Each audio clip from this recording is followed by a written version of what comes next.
Hello and welcome to Angry Planet. I am Matthew Galt. Jason Fields is taking a powder. Ukraine's counteroffensive is well underway. One of the best places to get stories and reporting about what's happening is counteroffensive.news, a Substack run by former U.S. Army medic and former NPR investigative journalist Tim Mak. He's here with us today to talk about the war, the counteroffensive, and the charms of Ukraine. Sir, thank you so much for joining us. Thank you so much. And I'm wowed by the charms of Matthew Galt as well here with that generous intro. Thank you so much.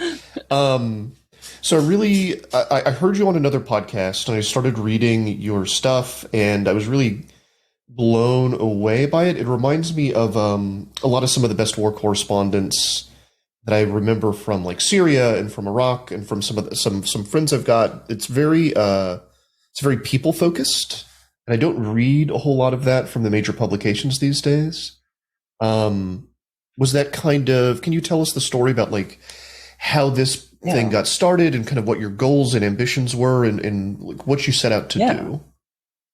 Well, look, we're a month and a half old, right?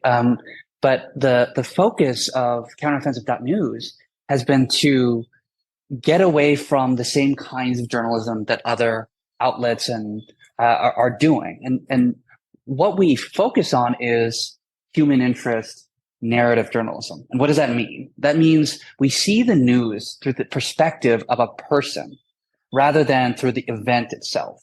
I'll give you an example to make it a little bit more real. When there's a counteroffensive underway right now, and a lot of that fighting is happening in a place called Kyiv. It's in southern Ukraine. It's maybe 65 kilometers from the major town of Zaporizhia, which some people might have heard of. A lot of news outlets, and I don't want to point any fingers, the way they write about the counteroffensive is, this village was captured, or there was fighting over here, or, Ukrainian forces advanced 1,400 meters over the last 3 days or whatever. The way we try to cover the news is we think of interesting stories as the meat, and the news itself as the vegetables that we sneak into the burger, right? So rather than just start the story with a recitation of facts, we went to a woman named Svetlana who is from Kyiv. And we talked about her career as a typist and how slowly over time, she spent 10 months there since the war started, slowly over time, her home degraded because of the war. The roof caves in. A missile hits her balcony. She spends 10 months screaming and shouting and ducking and hoping to survive. And you kind of take this journey with her. First, she's cooking with her gas stove, and then the gas pipes are destroyed. Then she uses electricity to try to prepare her food, and the power supply gets cut out. First, she's using the water pipes at her sink to get water. At the end of it, she's forced to cook her food with water from the river over an open fire. And at a certain point, it becomes just untenable for her to continue to live there. Right. In the course of learning about her story and her life, we learn a lot of things about the counteroffensive. We learn about the pets, the cats and dogs that are left behind. And she still sneaks back into the city, which 80% of her city is all of the buildings in her city are damaged or destroyed. She still sneaks back into the city to feed the cats and dogs that are left over there from evacuees who haven't come back. But that's the sort of methodology we try to use in order to convey the news. You learn all about the counteroffensive, which is happening in a number of directions, including from the town that she's from, but is incidental almost to the human story that I hope would be interesting to read, whether it was set in Ukraine or not. The meat and vegetable analogy really lands for me. I write about nuclear issues a lot, which is something that just shuts a lot of people's brains down. And you have to figure out a way to inject humanity and bring the characters forward in these kinds of stories. It strikes me, as I was reading your stuff, it really strikes me that like the humanity gets lost in a lot of the reporting on war. A lot of times this kind of stuff is stripped out. You've worked for a lot of major publications. I've worked for a lot of major publications. I don't think it's that the editors sit and tell you to take that stuff out. There's just this tendency towards more bland reporting for some reason. Why do you think that is? I'm not sure. I think it's tradition. I think that there's a kind of voice of God tradition in a lot of major news outlets that they want to appear above the fray, that there's a version of objectivity that requires the recitation of facts. But I think that doesn't really lend itself to a deeper understanding of, the humanity and the people, which motivate me. There's a lot more of a tradition in magazines, right? For example, you think about long form reporting in the New Yorker or long form reporting at the Atlantic. Magazines have traditionally been the home for this sort of thing, but then again, they don't publish. They take a long period of time to publish. We push out 2 to 3 human-oriented, human interest stories a week, pegged to the news. So we're fast and we're human interest oriented in a way that mixes the news and that long form magazine feature writing in a way that I think that not a lot of folks are doing. You talked about, nuclear issues and reporting, right? So when we were trying to report about the Zaporizhzhia nuclear power plant, what we did was we profiled a nuclear engineer who was working in the Zaporizhzhia nuclear power plant, who was in the control room I love while this story, the Russians occupied them. This is an incredible story. And he escapes from Russian occupation almost accidentally on one of his many, many tries to get into Ukrainian territory. And he talks about the dangers of, and not only that, we go to a nuclear issues museum, a Chernobyl museum in Kyiv. We go through all the exhibits talking about nuclear energy. We talk about nuclear safety and all the dangers that could occur if during this war there is some sort of nuclear crisis. And again, so that's the method that we use to cover and write about the news. Can you tell me a little bit more about this Chernobyl museum? I believe you said it was the scariest, one of the scariest museums you've ever visited, right? It is the scariest museum I've ever visited in my life. Like, I've been to the Hiroshima museum in Japan, and they're very focused on nuclear non-proliferation, and they're focused on peace, and they're focused on reconciliation, and let's make sure this never happens again. The Chernobyl Museum in Kyiv is much more about scaring the pants off you and to impress. There's no peace and reconciliation there, right? And I guess it's because of the differing nature of the nuclear incidents. But Chernobyl is this very dark and spooky place where they have all these models dressed in protective gear, the same sorts of protective gear that people who went in, like first responders after the Chernobyl incident, would wear. They had a mock-up of the nuclear reactor in Chernobyl, and everything is in black and white, from the photos to the prints. It's a very dark, spooky place. And the whole idea, I think, is to press upon the visitor the terrible human effects that happened, the sickness and the death and the long-term implications of it. And I think to scare children who are visiting into maybe later in life taking the issue very seriously. I'm not a child, and I was pretty scared about it. In fact, right after we started ordering potassium iodine and CBRN, chemical, biological, radiological, nuclear protective gear, because I was like, well, I am scared straight here. I need to be prepared if there is an incident, because let's just be honest, the nuclear issue, right? I mean, in a normal developed country, not in a period of war, nuclear power is relatively safe. Yeah. But in a situation where the power goes out all the time, as has happened multiple times at the Zaporizhzhia nuclear power plant, or where the water level, the water reservoirs, which which feed into the nuclear reactor and are necessary for nuclear safety, whether that water supply might be compromised, as it has been due to the breach of the Kakhovka Dam on the Dnipro River. All of these things, we're adding up, we're taking away the layers of protection that are necessary for the functioning of nuclear safety. And it raises the chance over and over with each cascading problem, raises the chance for some terrible nuclear disaster from which we cannot escape. The way that story is written is very fascinating to me because there's that old writing maxim, show don't tell. Traditionally, when you're telling a story about what bad things can happen with that power plant, you just tell the audience, right? This goes wrong, there could be a disaster, would look similar to something like this. There's something about going into, I don't know how bad that noise is. There's something about going into a museum for the last disaster that was in the area that's very affecting. And I thought that was extremely well done. Thank you. Talk a little bit more I think about the point of our kind of, I think our kind of reporting really tries to accent the immersive experience.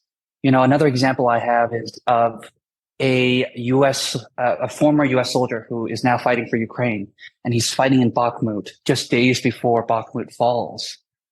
And he gives us point of view kind of headcam footage. So it's like you're in Bakhmut and he's running around the city. You see the destruction and the fighting and the fear.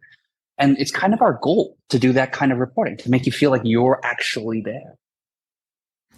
I want to stay in the nuclear power plant just one more moment. Sure.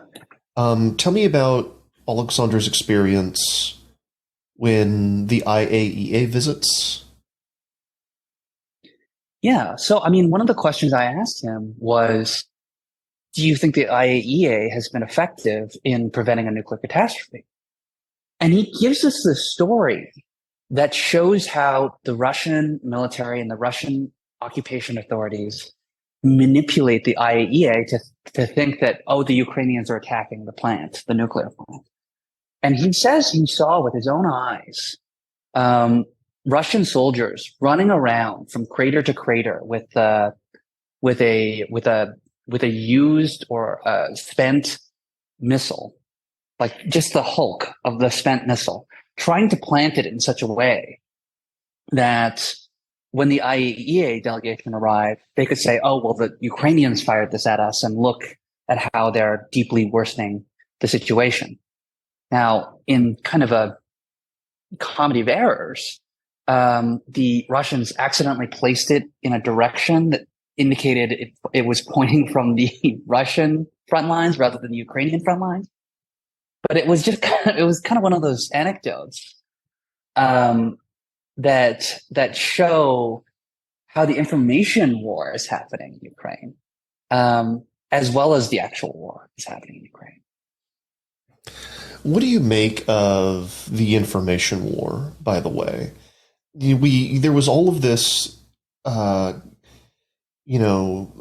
fury and noise in the 6 years leading up to this escalation of the war that happens in February, especially in the West, very frightened of Russia's ability to manage the information space, very kind of building it up. There's all the stuff with Donald Trump, right? And to my mind, in the aftermath of this escalated invasion in February, that narrative kind of falls apart a little bit.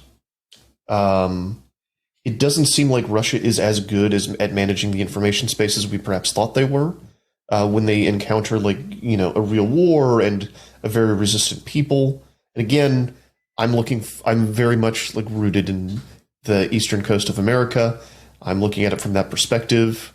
What do you see from where you are? I think the real war really undercut their information war objectives, right?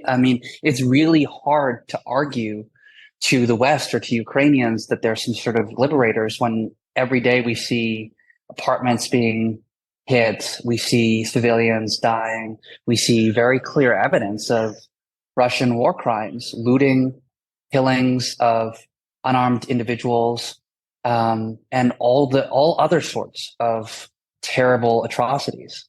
In fact, one of the people we're going to be profiling soon on counteroffensive.news, this is an exclusive for your podcast, is someone who has kind of lost her mother to Russian propaganda. And as I was talking to her, I feel like a lot of Americans might be able to relate to the story. She talked about how her mother became an obsessive watcher of television, Russian television, and slowly began to live in this alternate reality that bore no relation to the reality that she lived. That her mother, who had grown up in Ukraine but now lives in Russia, almost exclusively gets her news from television. And that when the war started, she had a conversation with her mother, and her mother was talking about how Ukraine was filled with Nazis, and Zelensky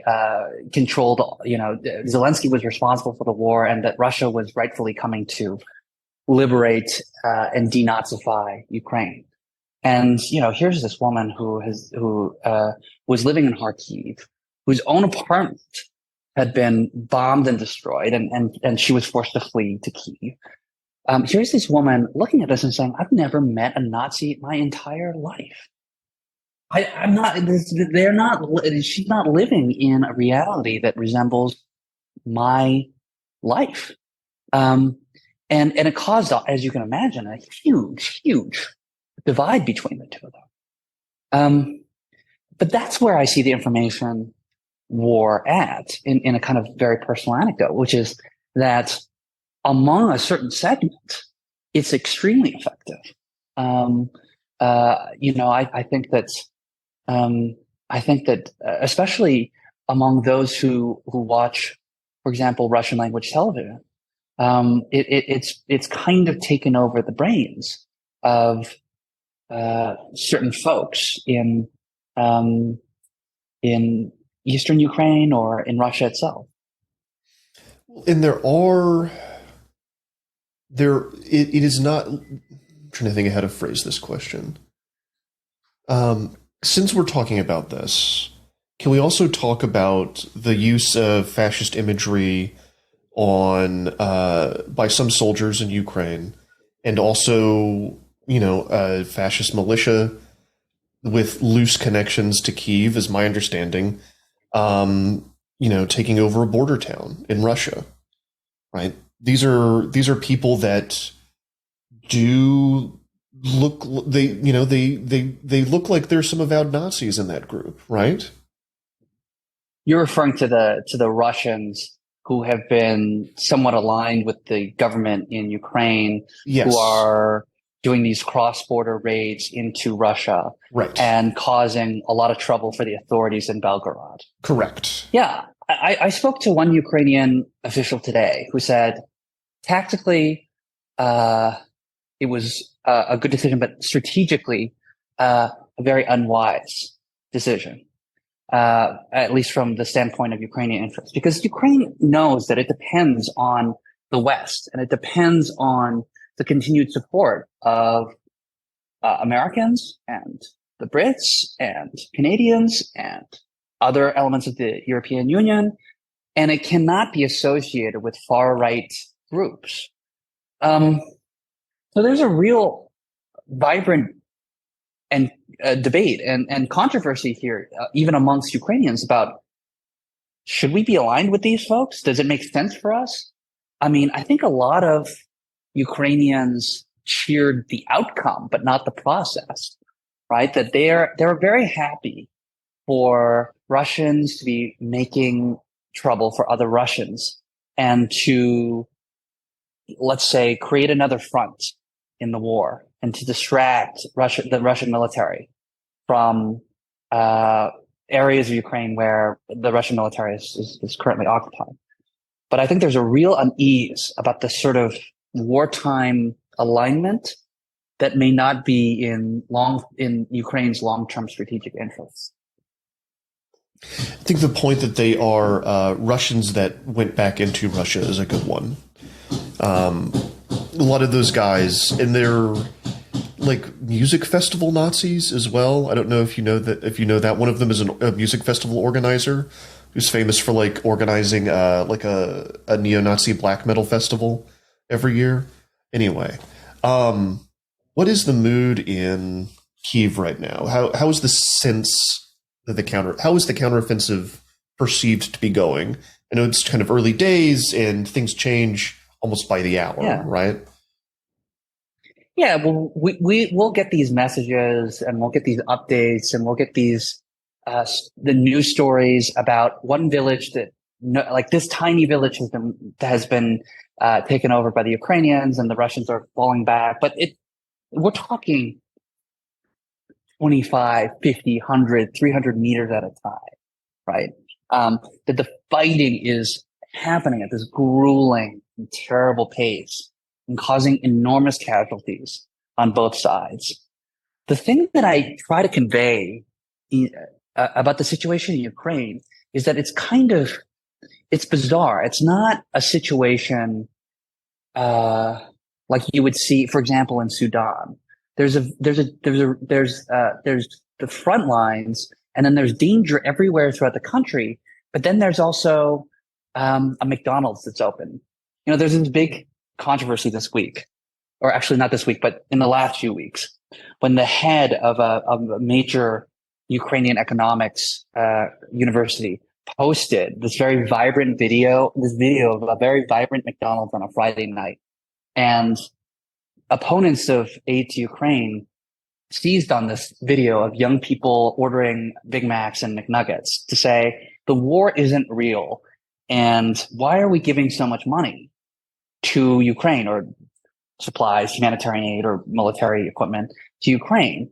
It doesn't look like the war is really happening out there.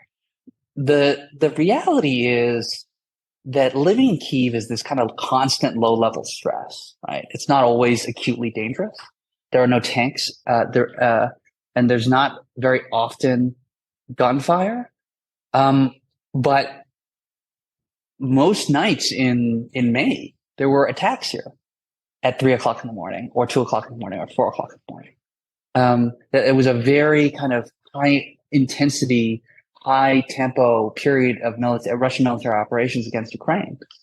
And so, yes, there are people sitting out on patios enjoying a nice coffee or having a beer. But then everyone heads home at around curfew, which is midnight here in Kyiv, and then they brace for, what time am I going to be woken up in the middle of the night that I have to run to an air raid shelter, or get woken up by explosions. That's the sort of dichotomy that I find it like hard to explain to folks who have not been here, that you could see these nice things happening and somehow there's some normalcy going on. But at the same point, there's obvious signs of violence and war. Yeah, I don't think people in America specifically, because we've never had anything like this on the home front, right? Don't understand that life continues during wartime, that people still go to their job, you still have to eat breakfast, lunch, and dinner, you still have to take care of your home and your family. It's just that you are doing that with the added stress of a war going on around you, right? And it's not at a high level intensity 100% of the time, right? Well, things would have been very different if we were speaking here a year and change ago, right? Mm-hmm. When the siege of Kyiv was happening, when the city was empty, when there were Russian troops and armored vehicles and tanks just in the suburbs. And this was a reality not that long ago, and everyone remembers it, when this was a very, very dangerous city to be in, and the city was on the front lines. Nowadays, Kyiv is not within shelling distance or mortar distance. It's still within the distance of missiles and Shahed drones. But they've had well over a year to try to adjust the power infrastructure so that, there were large portions of the city that didn't have power in the winter when Russia attacked the power infrastructure to make things harder here for the remaining civilian population. But now that power level is back. There was enormous disruption to businesses when millions of Ukrainians left the country as refugees, but a large number of them have decided to return. There was enormous disruption, obviously, to the economy when at the beginning of the war, all commercial flights into the country overnight stopped. But now they found ways to use trucks to get goods into Kyiv. And so they've been able to adapt in incredible ways. And that kind of puts a Band-Aid, papers over the reality of war in some ways. But of course, you still hear the explosions and the air sirens at night. You're listening to Angry Planet. We'll be right back.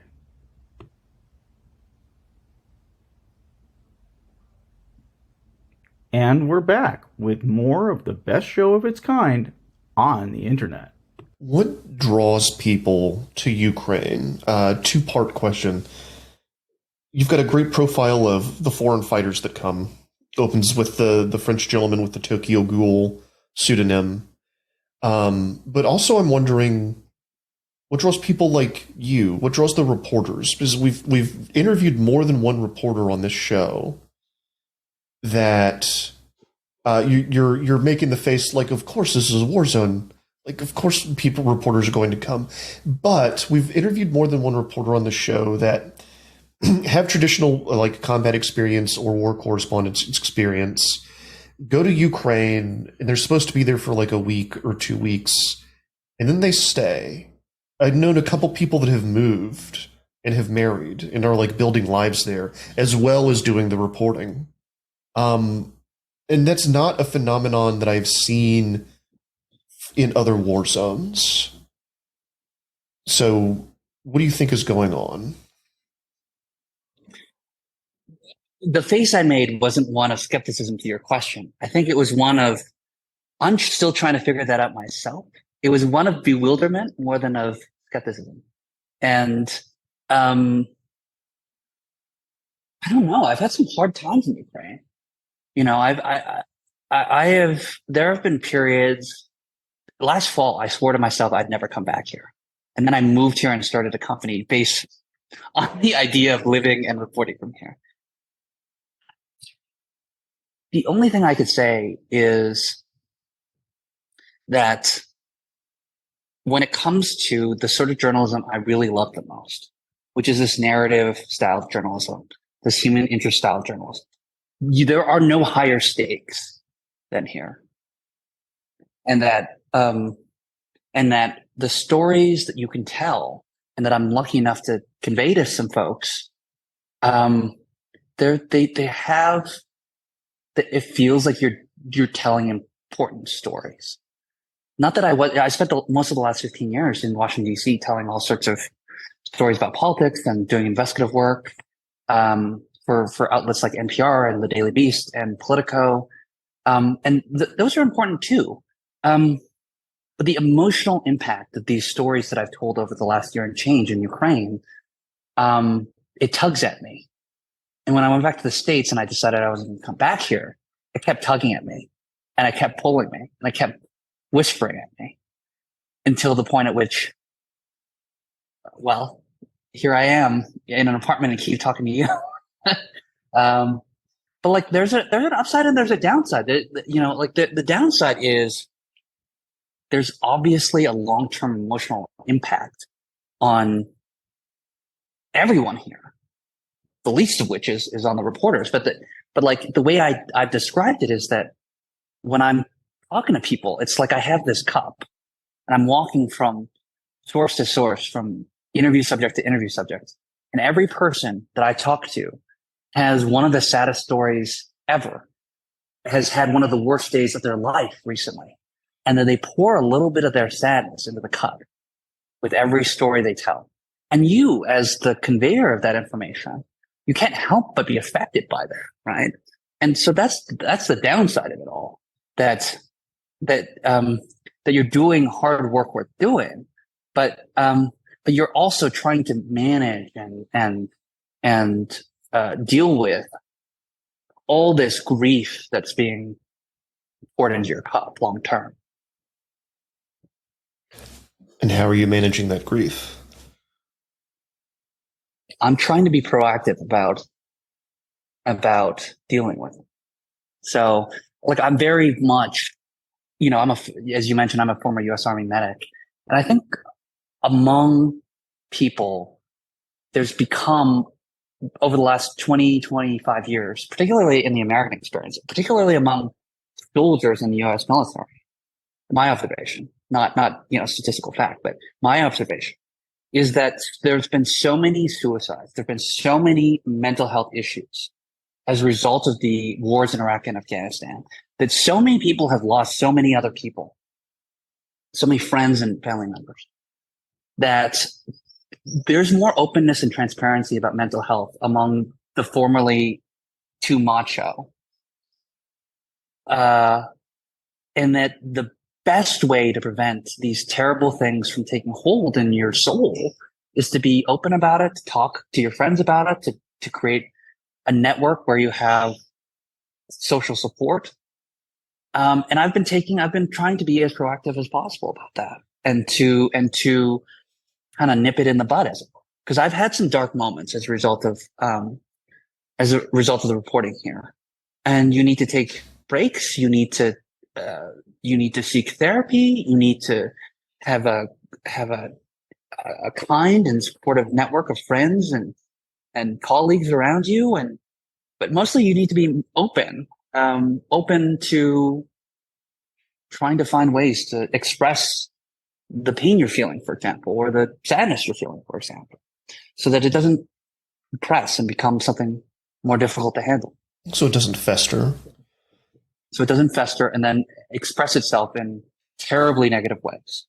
Another thing also, when I started counteroffensive.news, I reached out to a number of former war correspondents, people like Chris Hedges, people like Sebastian Younger and Kim Dozier. And I started noticing this trend among the people I was talking to, because I was asking them for advice. And what I found, not every single one of them, but what I found is a lot of them don't drink alcohol. That they found that the compounding impacts of alcohol to dramatically worsen their mental state after a period of mental trauma. Sebastian Younger told me, I've had many a great drink in my life, and I'd be worse off if I had never drank any alcohol, but I haven't touched it in years because I know the long-term effects of it. And it made me really, I'm not a teetotaler myself, but it made me rethink my relationship with alcohol, and particularly its use as a kind of stress reliever. At the end of the week on a Friday night, you've had terrible time, and you think, oh, I'm entitled to a few beers to just let off some steam. And from my conversations with both doctors who specialize in PTSD and war correspondents, is that that's not a wise move. A lot of people will say, hey, if you're watching the game and you want to hang out with some friends, you have a couple beers, no problem. But once you start using it as a medication to manage your stress, you're going down this pathway where there's nothing but darkness. And that you're kind of delaying and amplifying actually your anxiety and sadness.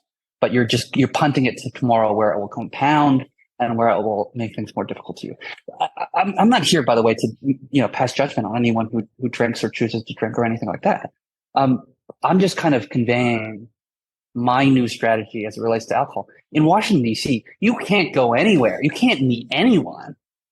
As you know, you can't meet anyone without drinking alcohol. It's just unheard of. And so it's taken a real kind of shift in my approach and my mindset to even step back from that a little bit and come down to like, hey, I'll drink. I'm a 2-drink person now. I've always said that the biggest challenge in life is delineation between your third drink and your fourth drink, because 4 equals 9 actually. Right. And if you can stop at 3, if you can stop at 3, and you can exert the will necessary to stop at 3, you'll be okay. But if you cross the line into 4, you're likely to lose all control, and it's gonna be a bad morning for you. How does just out of curiosity, what is the alcohol culture like in Kyiv? Is it like DC where you need to lubricate? I have met a lot of people who. Sorry, go ahead. No, it's really not. I mean, it's really not. It's not really like that at all. And in fact, I've been surprised by how many people just don't drink here. I haven't really explored why, but I find actually that I spend more time getting coffees with people than in DC, which the common thing is to get drinks with people. And at least, putting my reporter hat on, from a source perspective, I get a lot more coffees here and a lot fewer drinks. I still drink with friends, and I still have, drinks from time to time, and perhaps a little bit more than I should, but it's not central to your professional life here like it is in Washington, D.C. What are you working on for this week? What's coming to counteroffensive.news?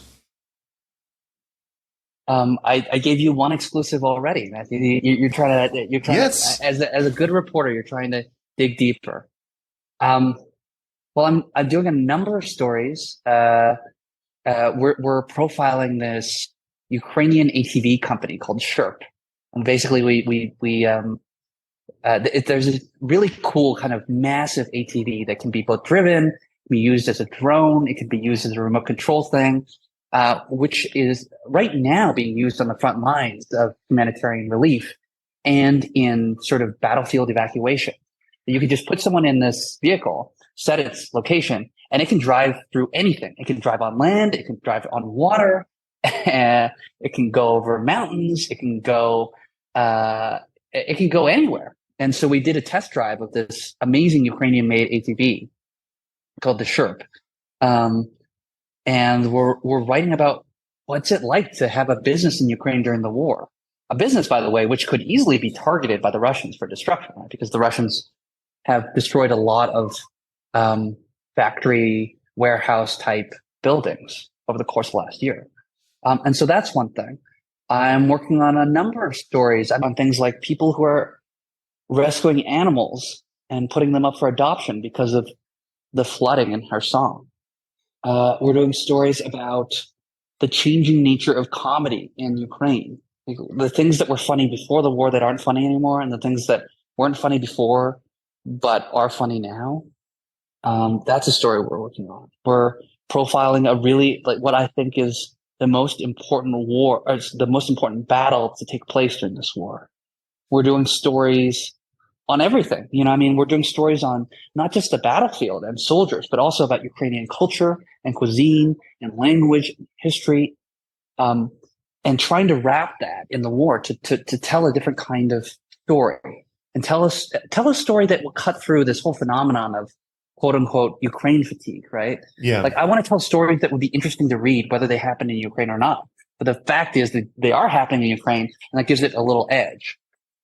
And that's kind of my philosophy. And I hope to bring more stories like that to counteroffensive.news. Sir, thank you so much for coming on to Angry Planet and walking us through this. The Substack Thank you so much for having me. Is counteroffensive.news. It is a really incredible place to get stories from the war. And I encourage everyone to go and sign up. Thank you so much.